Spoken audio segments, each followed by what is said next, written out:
안녕하세요. 예, 목소리가 좀 잘 안 들렸죠? 예.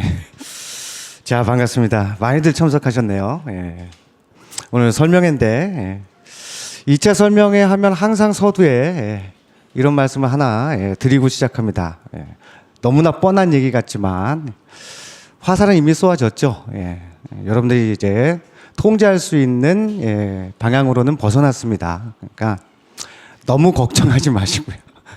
우리가 살면서 너무 걱정하면서 시간적 에너지를 너무 많이 소비하고 있죠. 특히 내가 얼마나 걱정을 하든지 간에 어찌할 수 없는 일, 결과가 달라지지 않는 일, 거기에 너무 우리 정신적인 스트레스를 받으면서 살고 그리고 또 살아왔죠. 이 시간부로는 가급적이면요, 그런 사소한 것에, 사소한 건 아니지만 결과가 달라지지 않는 일에 너무 걱정을 하지 않도록 하시고요. 여러분들 오늘 받은 자료 중에 마지막 문구가 여러분들 민사소법 거기 설명 자료 중에 총평인데요. 총평 안 봐도 됩니다. 총평은 여러분들 참고하시면 되고, 마지막 문구가 하고 싶은 일이 없으면 해야 할 일을 하시도록 한다. 그것만 좀 기억하시면 되겠어요. 그래서 그 말씀을 먼저 서두에 깔고 들어가도록 하겠습니다. 물론 여러분들 이제 시험 본 지 끝난 지 얼마 안 되셔서 아마 하루에도 천국과 지옥을 수십 번 왔다 갔다 하시겠죠. 그리고 내가 채점하시면서 이 문제를 왜 틀렸을까 자책도 많이 하고요. 이건 또 찍었더니 맞았네. 또 즐거워도 하시고 아마 감정의 기복이 굉장히 많으실 거예요. 근데 그런 감정의 기복도 이제는 좀 내려놓으시고요.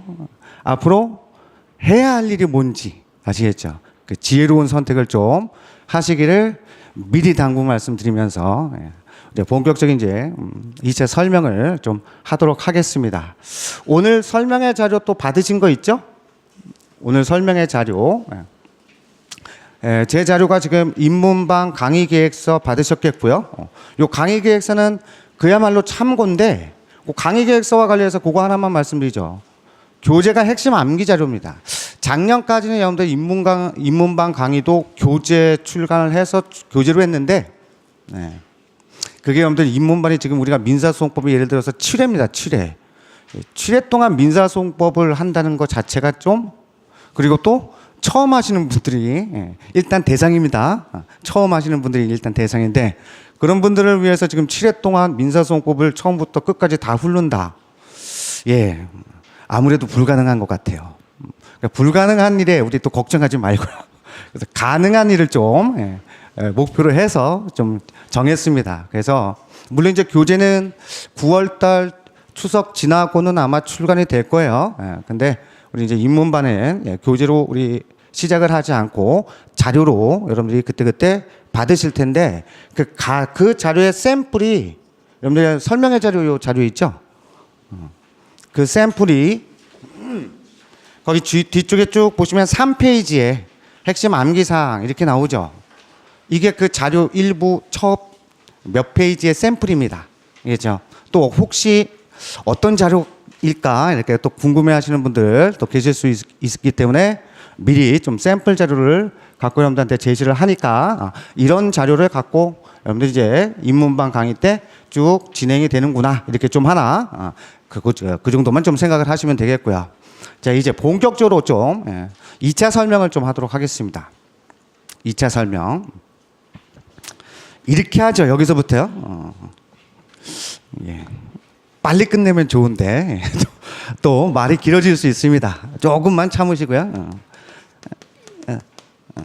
다음 설명 중 옳은 것 옳지 않은 것, 이게 1차 때 여러분들 며칠 전까지 눈에 확인했던 거죠.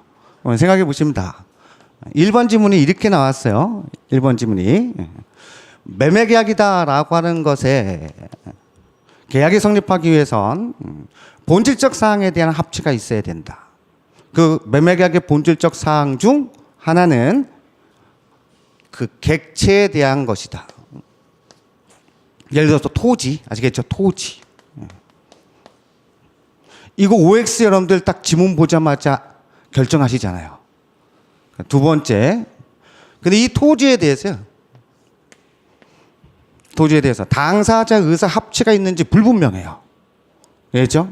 그러면 그 불분명할 때는 결국 법률행위 또는 의사표시의 해석의 문제이다. 이렇게 지문이 나옵니다. 또 OX형도 결정하시겠죠. 세 번째, 이와 같은 법률행위의 해석의 방식은요, 자연적 해석. 아시겠죠? 그 다음, 물론 일치하는 의사가 있으면 일치하는 의사대로, 일치하는 의사가 없으면 합리적인 상대방이라면 어떻게 이해할까? 이렇게 해서 규범적 해석의 방식에 따른다. 그리고 이 자연적 해석일 때 일치하는 의사가 있다면 그 일치된 대로 계약이 성립이 되니까 잘못된 표시는요, 계약 성립에 아무런 장애를 주지 않는다. 이렇게 지문이 나왔어요. OX 결정하시겠죠? 그러겠죠? 네 번째, 매매계약에 따른 소유권 이전 등기 청구권. 이건 채권적 청구권으로서요. 소멸시효는 그 기간은 10년의 시효 기간에 걸린다. 이렇게 나오겠죠. 또 OX 결정하시겠죠. 다섯 번째, 다만 미등기 매수인이요, 이를 점유 계속하고 있는 한 권리후에 잠자는 자라고 볼 수 없으니까요. 소멸시효는 진행되지 않는다. OX 결정하시겠죠. 여기까지가 여러분들 1차 때 배웠던 법리입니다. 그리고 시험에 OX를 결정하기 위한 활용 지식이에요. 그렇죠? 활용 지식입니다. 그러면 2차는요, 이렇게 안 나온다고요. 그걸 먼저 하셔야 돼요. 다른 건 고사하고 입문 때, 물론 처음 2차를 시작하시는 분들을 대상으로 하는 거예요. 이미 경험이 많으신 분들은 그냥 나도 2차 처음 시작할 때 그랬지, 이렇게 한번 경험을 되살려 보시면 되겠고요. 2차는요, 1차와는 전혀 다른 시험이에요. 이렇게 안 나온다고요. 아시겠죠? 그래서 처음 입문 때요, 이 시각을 일단 여셔야 돼요. 제가 여러분들 지금 이제 3순환 들어갔는데요, 작년에 1차 합격하신 분들 매 순환을 거치면서 가장 안타까운 게 뭐였냐면, 물론 많지만요, 제 입장에서는 많지만 그 중에 가장 안타까운 거, 그게 2차 마인드로 전환을 못 하시는 분들이 많더라고요. 1차 마인드에만 머무시는 거야. 그러니까 지문의 OX만으로만 공부하시는 거야. 뭘요? 2차도. 그러니까 2차 교재를 또 그렇게 보시오. 야, 이건 맞는 지문으로 나오면 맞다고 해야지. 그렇게 해서는 처음 2차 공부 방식의 스타트부터 잘못된 방향입니다. 자, 이 설명의 자료 한번 봐보세요. 그 들어가며라고 하는 이 부분은 여러분들이 나중에 돌아가셔서 보시면 되고, 이 설명의 자료에 로마자 2번으로 잡힌 박스 처리된 부분이 작년 여러분들 민법 기출문제입니다. 작년 민법 기출문제예요. 그러면 한번 우리가 설명의 시간, 지금 저한테 할애된 시간이 조금 부족하지만, 자, 이런 건 봐야 됩니다. 아무리 시간이 걸려도. 이게 만약 여러분들이요, 시험에 딱 나왔어요. 이제 답안을 쓰시려고 해. 자, 어떻게 쓸까? 생각하면서 한번 사실관계를 봐보세요. 갑은 묘지를 설치하기 위해서요, 을로부터 그가 소유한 A일이 산 132 임야입니다. 그리고 이런 괄호는 제가 지시되는 얘기고요. 앞으로는 A, D의 기준을 생략한다는 얘기인데, 이 임야를 현장 답사한 후에 매수키로 하고요, 2003년 5월 10일 매매 계약을 체결했습니다. 그런데 갑과 을은 실수로 역시 을이 소유하고 있으며 면적이 동일한 산 133이에요. 그 임야를 매매 목적으로 기재했어요. 어디에? 매매 계약서예요. 그렇게 해서 매매 계약서를 작성했어요. 그에 비해서 2003년 6월 1일 날 산 133 잘못 기재된 그 매매 계약서상에 그 산 133번지 임야에 관해서요, 감명으로 등기가 격려됐습니다. 나중에 가면요. 2003년 6월 10일 날 산 132 임야에 분묘이기를 개설하고요. 토지 경계를 따라 나무를 심어두었고 그 상태대로 현재 이르고 있습니다. 이 사실관계가 마치 여러분들이 나중에 합격하시고요. 사무실 차렸을 때 여러분한테 사건을 의뢰하기 위해서 찾아온 분이 하는 말이죠. 이 말이 문구화된 것뿐이에요. 그러면 그 말을 듣고요. 이때 자 물어봅니다. 여러분들한테 직접적으로. 설문 1번입니다. 가분이 2023년도예요. 2023년 거의 20년이 흘러갈 쯤이죠. 이때 1월 2일에 이르러서야 비로소야 산 132 임야에 관해서야 소유권 이전 등기가 격려되지 않은 사실을 확인하고 을을 상대로 2003년 5월 10일 날 매매를 원인으로 한 소유권 이전 등기를 구하는 소를 제기했습니다. 이렇게 하면 이길 수 있을까요? 이렇게 물어봤겠죠, 여러분들한테. 자, 이때 을은요, 답변서야 이미 10년 이상 지나서 등기를 해줄 의무가 없다고만 주장하였고요. 그 상태에서 변론이 종결됐습니다. 갑의 청구에 대해서 예상되는 결론을 밝히고요. 이유를 설명하래요. 어떻게 쓰실 거예요? 일단 결론부터요. 일단 가장 쉽게 얘기하면 이길까 질까죠. 물론 답안에는 갑이 이긴다 이런 식으로 쓰시면 안 됩니다. 아시겠죠? 갑의 청구를 인용하든 갑의 청구를 기각한다 또는 법원은 갑의 청구를요 받아들일 수 있다 이런 형태로 쓰는 거지 이긴다 진다 이런 우리 입장에서 어쨌든 법을 지금 시험을 위해서라도 준비하시고 공부하신 분들이 써야 될 표현은 아니죠. 어쨌든 결론이 뭔지부터 지금 50대 50이죠. 이길까 질까. 거기서부터 실수하면 미리 얘기하는데요. 이 배점의 80%는 다 물 건너갑니다. 그러니까 10점에서요. 결론을 실수하면 8점은 못 받으시는 거예요. 아시겠죠? 그 생각을 또 미리 하시고요. 그 다음 결론은 갑의 청구 인용될 수 있을 것 같아. 맞췄네. 이유를 쓰래요. 줄이 이제 쭉 있습니다. 줄이.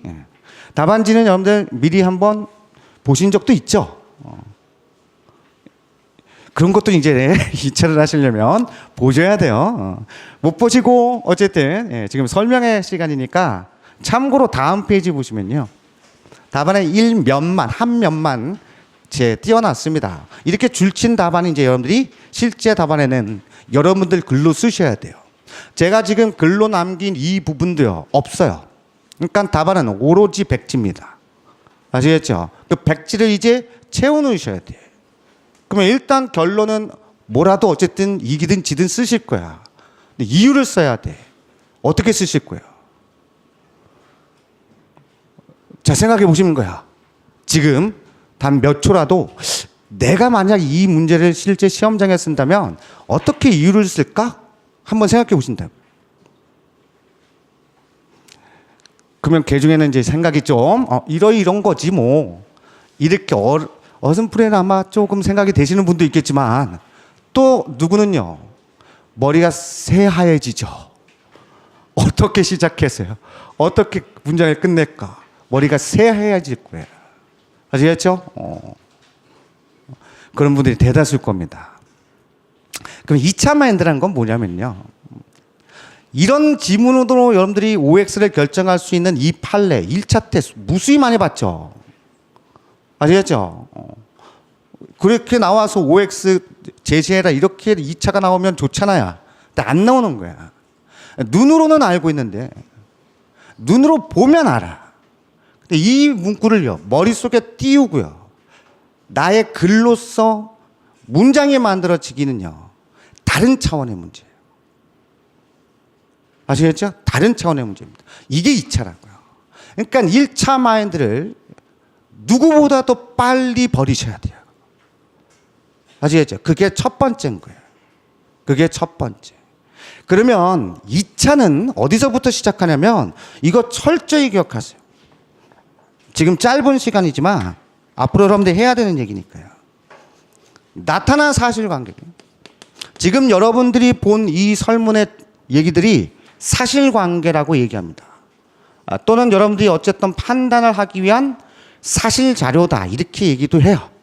아시겠죠? 그러면 이런 사실 자료에 대한 뭐야? 법률적 판단이 전환되셔야 돼요.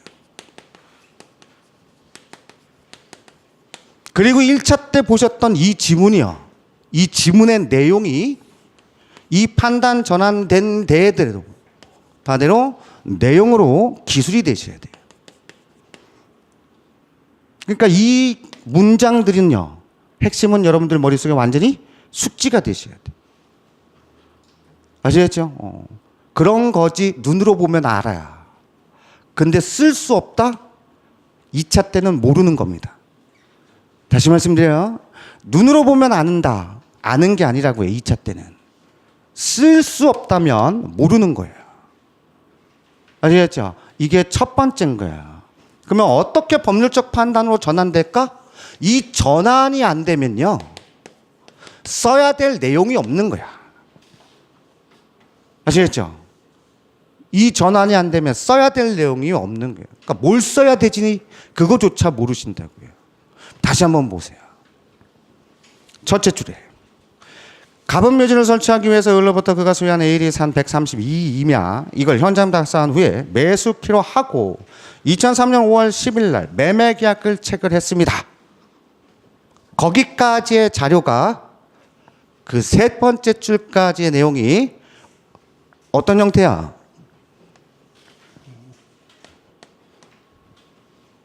그러면 일단 매매 계약은 이로써 성립이 됨직하단 얘기죠. 이렇게 전환되셔야 돼요. 그러면 또 연이어서 보죠. 그런데 갑과 을은 실수를 역시 을이 소유하고 있으면 면적이 동일한 산 133번 임야를 매매 목적물로 기재해서 매매 계약서를 작성했습니다. 일단 여기까지의 사실 자료는 어떻게 전환되셔야 돼요? 거기 두 단어를 봐보세요. 133 임야를 목적물로 기재해서 매매 계약서 작성했다는 이 사실 자료가 오표시 무효다라고 나오셔야 돼요. 아시겠죠? 오표시 무효라고 나오셔야 돼요. 그러니까 그 부분에 대한 법률적 판단은요. 이 두 가지로 1차 때 그렇게 무수히 봤던 판단으로요. 전환되셔야 돼요. 그러면 매매 계약은 132 임야예요? 아니면 133 임야예요? 132 임야죠. 133 임야로 매매 계약서에 잘못된 거죠, 표시가. 아시겠죠? 그건 132 임야로 계약이 성립되면 아무런 영향을 끼치지 않는다고 전환이 되셔야 된다고요. 여기까지 되셨어요? 그 다음 또 보시죠. 그러면 그에 비해서 133 등기가 경로된데 갑은 2003년 6월 10일 그 산 132 임야 매매 계약이 성립된 객체죠. 이 임야에 분묘 이기를 개설하고요. 토지 경계를 따라 나무를 심어 두었으며 그 상태대로요. 현재 이르고 있다. 요 사실 자료는 법률적 판단이 어떻게 전환되셔야 돼요? 아 그냥 분묘 두기 설치하고 뭐 그냥 어쨌든 경계했네요. 뭐 이렇게 일반인들이 생각하시면 안 된다고요. 여러분들은 어떤 식으로 법률적 판단이 전환되셔야 된다? 예. 제가 색깔을 좋아해서 여기입니다. 무슨 얘기인지 아시겠죠? 그러니까 이 미등기 매수인으로서요. 지금 어떻다는 거야? 점유하고 있다는 거예요. 점유하고 있다. 그러니까 1차 때처럼 미등기 매수인데 점유하고 있습니다. 현재 이르고 있습니다. 이런 건 2차 때 바라지 마신다. 그렇게 출제하시는 분은 너무 선량하신 분. 수험생들이 이제 고충을 너무 많이 아시는 분. 그런데 여러분들은 그렇게 바라시면 안 돼요. 그러니까 그 사실 자료가 이렇게 전환되셔야 돼요. 되셨나요? 여기까지? 그러면 또 문제에서요. 이렇게 갑이 이렇게 나중에 확인하고 을을 상대로 이렇게 소를 제기했는데 세 번째 줄 을은 답변서에서요. 이미 10년 이상 지나서 등기를 해줄 의무가 없다고 주장. 아시겠죠? 요 사실 자료가 이제 어떻게 전환되신 거야? 그 설문의 그 사실 자료가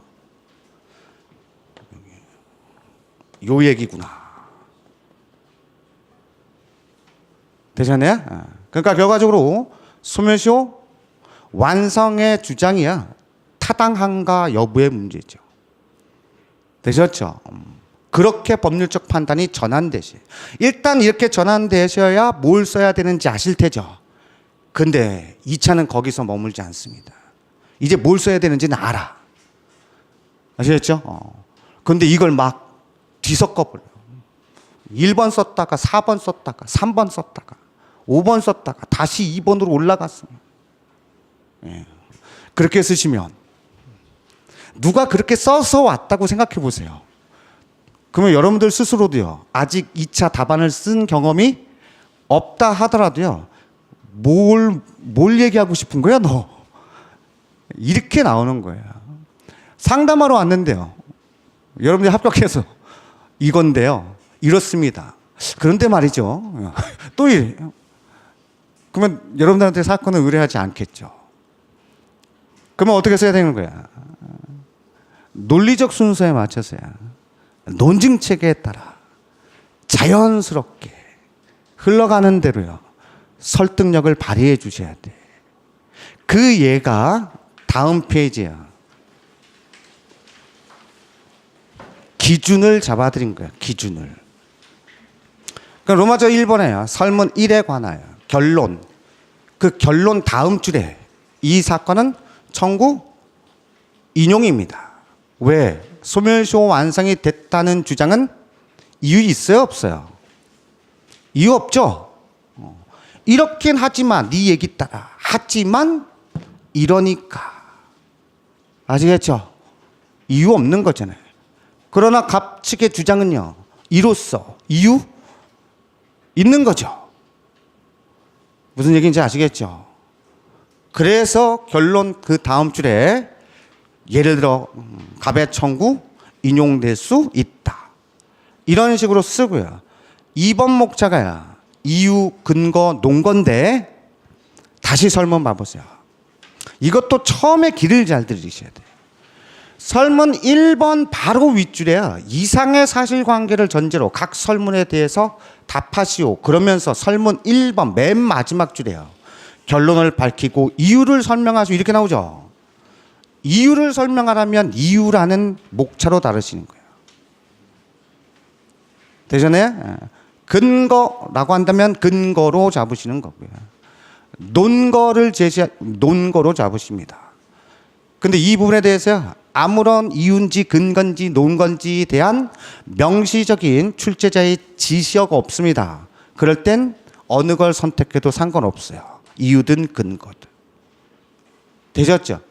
이게 사소한 것 같지만 출제자의 의도에 부합되게 쓰셔야 돼요.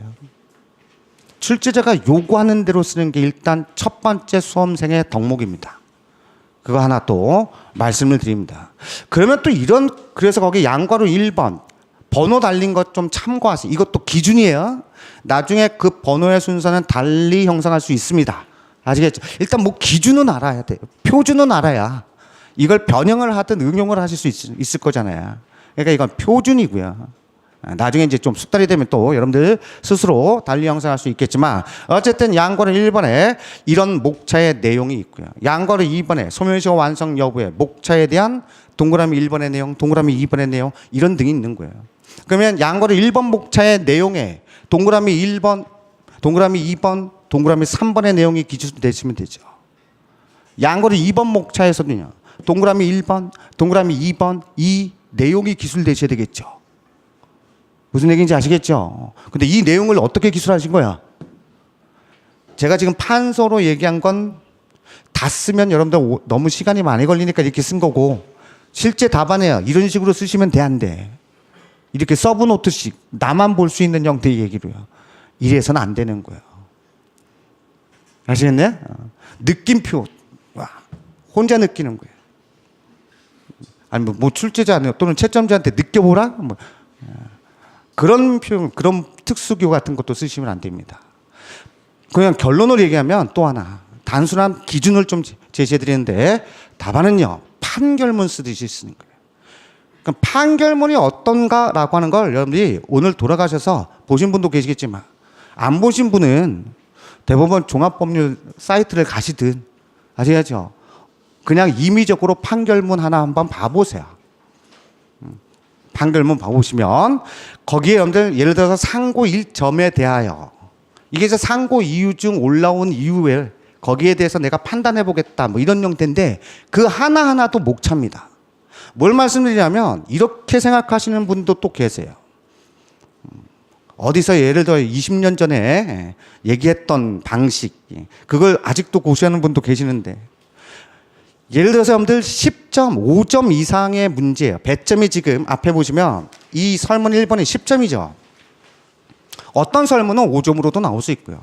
어떤 설문은 15점으로도 나올 수 있습니다.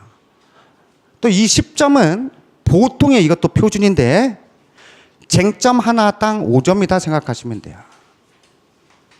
되잖아요? 이것도 일반적 기준입니다. 표준. 예. 그러면 여러분들 쟁점은 두 가지가 나와야 된다는 거예요.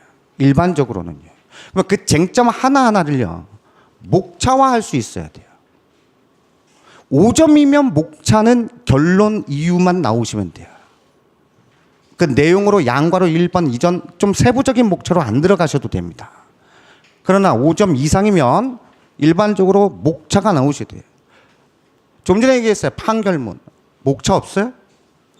판결문도 나름대로의 형식인 목차가 있습니다.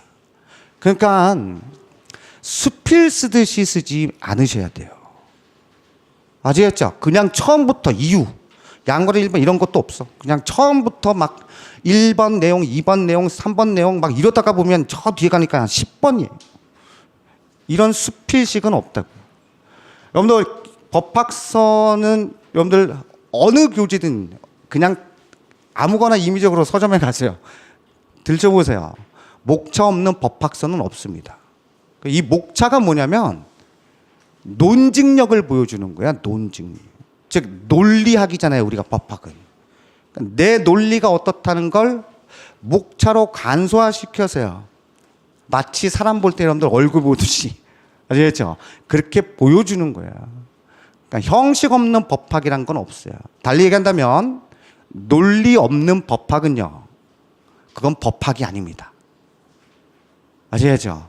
5점이면 수필 쓰듯이 써. 1번 붙이고 내용 쓰고 2번 붙이고 판례 쓰고요. 그러나 5점 이상이면 형식이 있으셔야 돼요. 물론 이렇게 얘기해도 한 귀로 듣고 한 귀로 흘리시는 분은 계세요. 나중에 처음부터 잘 길들였으면 나중에 남들은 그냥 무의식적으로 목차 알고 쑥쑥 쓰는데 나는 이제야 지금 목차 조금 달아볼까? 그런 생각하신다고요.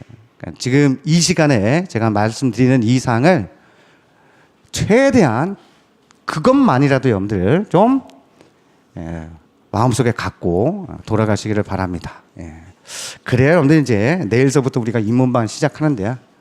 입문반 때는 조금 더 세세하게 말씀드릴 거예요. 그렇죠? 그런 것들이 이제 하나하나 일단 길을 잘 들이셔야 되잖아요. 그 길을 트는 첫 번째 입구가 될 테니까요. 그런 것들을 좀 하시기 바라고 유념하시기 바랍니다. 한 말씀을 드리고 우리 제가 저한테 주어진 시간에 설명은 끝내도록 할 텐데요. 출구 없는 미로를 걷지 마세요. 아시겠죠? 미로길 걷다면 벽에 여러분들 화살표만 있어도 출구를 찾기는 쉽겠죠.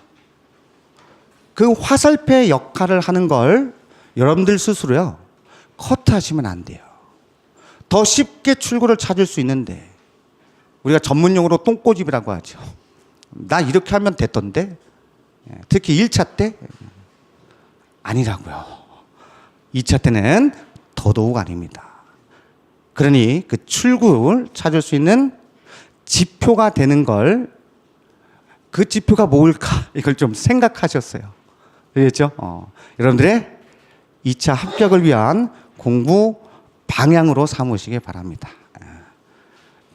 자, 그 말씀 드리고 이만 설명의 시간을 마치도록 하겠습니다. 감사합니다.